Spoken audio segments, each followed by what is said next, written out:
hit the defender with his one in the second half. Because he's terrible. Yeah. My favourite is when he tried to back in and go for his legs. Don't.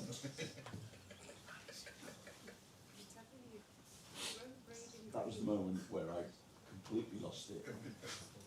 Yeah, you weren't alone, trust me. I jumped up and you see.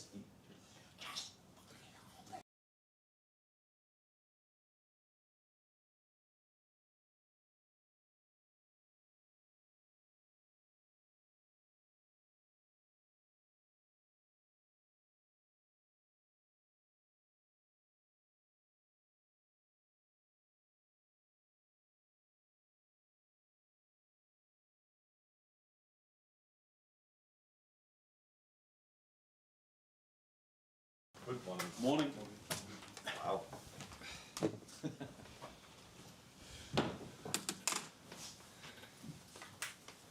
Any change today? Arne, first of all, update on Endo. How is he? What's the seriousness of the injury that he suffered the other night? Yeah, for the injury. We still need to do some assessments, but it's clear and obvious that he will be out for quite a long time. Again, it's become such a problem for you. I know he's generally a midfielder, but the fact that he can cover at right back and it robs you of another option there.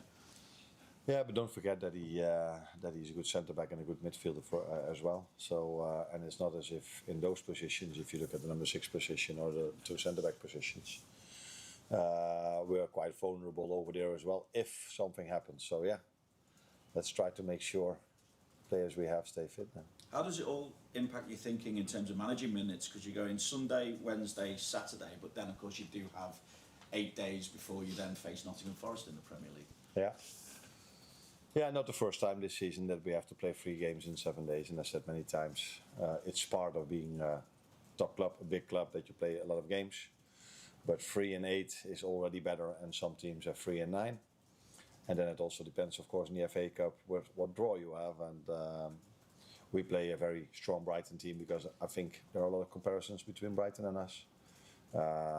They absolutely don't deserve to be in the position they're in at the moment. They play so much better than the league table shows. Almost every game they're competitive and deserve more than they get.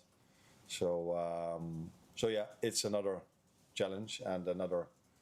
I just said to Tony yesterday evening, it took me a long time before I could fall into sleep because I was constantly considering what options I have for the lineup or what I should do. Because indeed, do you play the same players again or the others? Is this a moment for the others? But which others? In which position? So I need another 24 hours to decide on the lineup.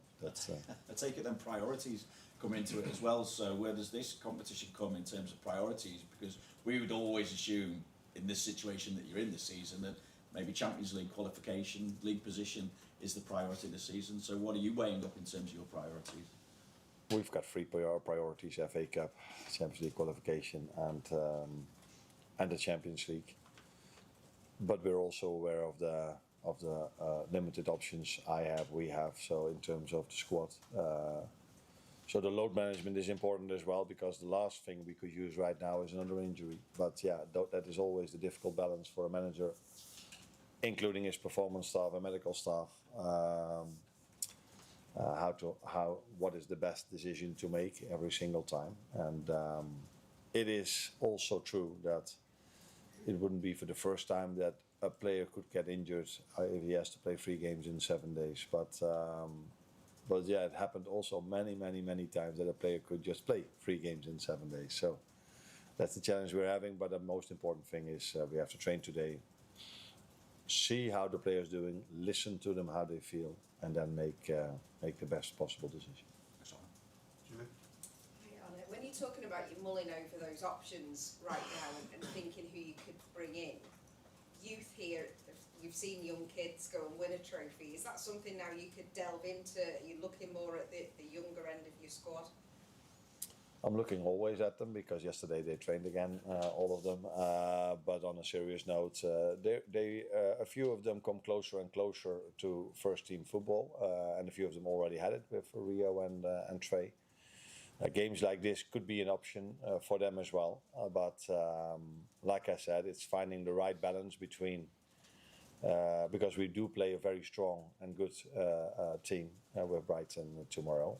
And finding the right balance in who to play is something we're going to think about even more today. With it being a Premier League opposition in the FA Cup as well, does that make it tougher for you and give you more questions? Yeah. Yes, of course. Yeah. Yes, of course. Yeah. If we would have had a different opponent today and tomorrow, then I maybe would have made other choices as well. Yeah. Carl? So this might be an obvious one, but how important has your captain been during this spell? We talked about sort of load management stuff.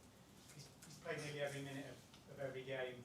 He always turns up. You know, how vital has that been for you this season?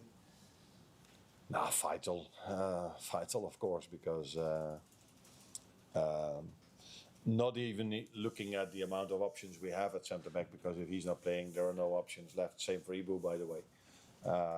Although Joe is coming back now, but he's been fit every single time, and I've said this before how big of an accomplishment that is for a player of his age, because he's not the youngest anymore. Plays every 3 days.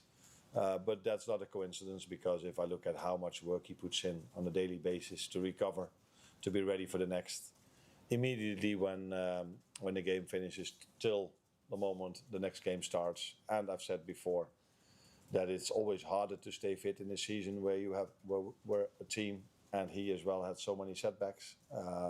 So it tells you a lot about what he does off the pitch in recovery, but definitely also about his mental strength, that he's able to stay with the team, and not only stay with the team, but also bringing in very good performances and lead the team, as he always does, on and off the pitch, by example.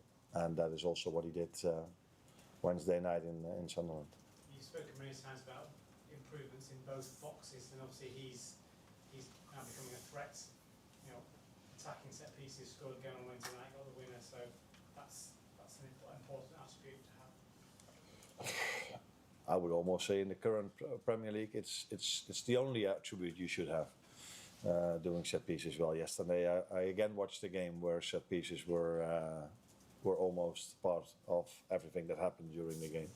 So yes, vital. He scored one against Bournemouth, scored now one, and has already scored a few important goals for us this season. Definitely last season as well from set pieces.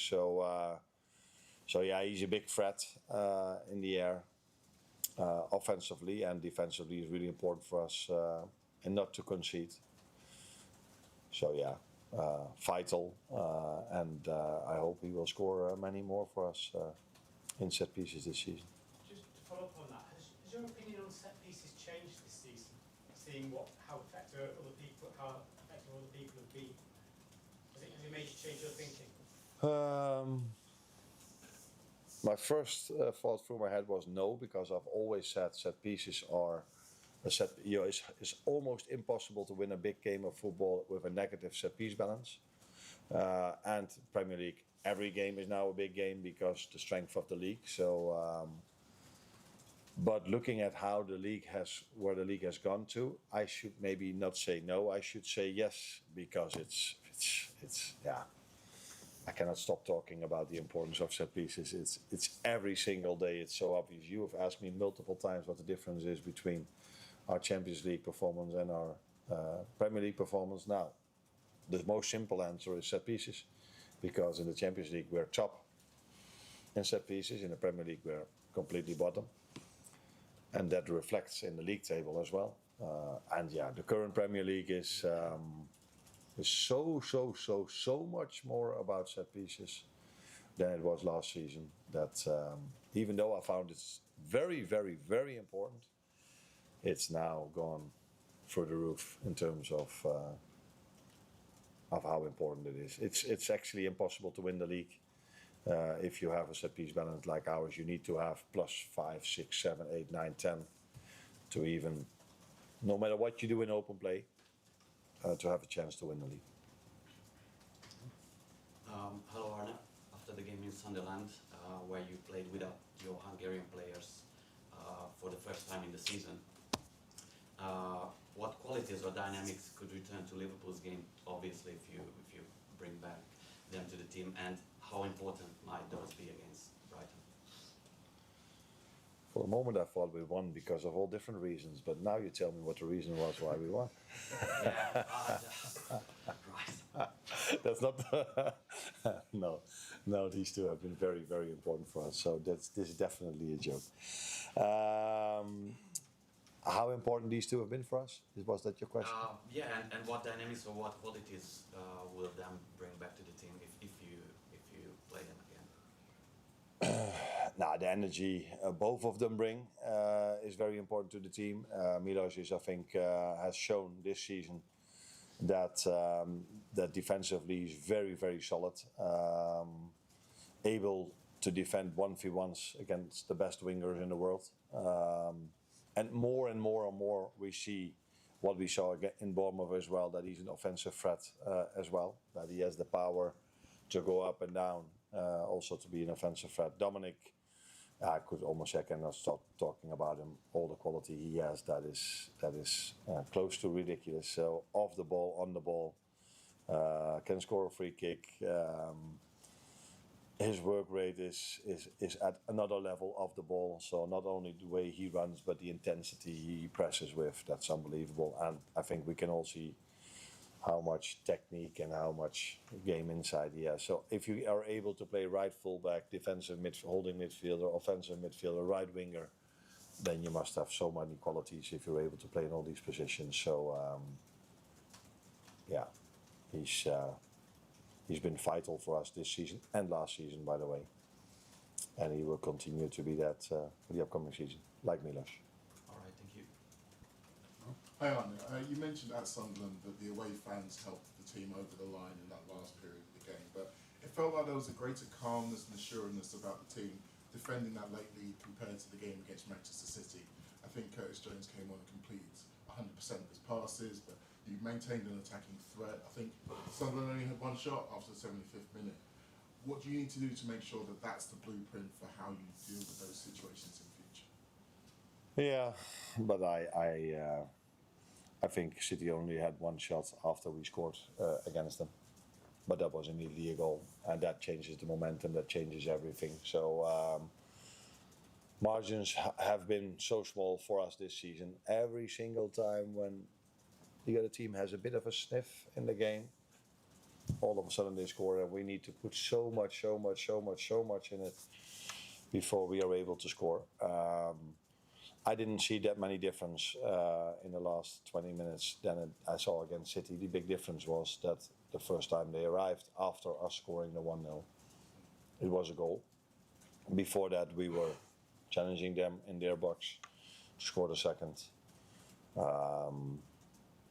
So yeah, the margins are really small. I think there was a moment that was definitely after 1-0 when Ibu was in a fight with Robbie inside our box. And I felt he lost it, and then Ibu could still put his leg in front of him and played the ball. That is the margin. If that is not happening, he turns and might score because it would have been a bigger chance even than the one Bernardo Silva had.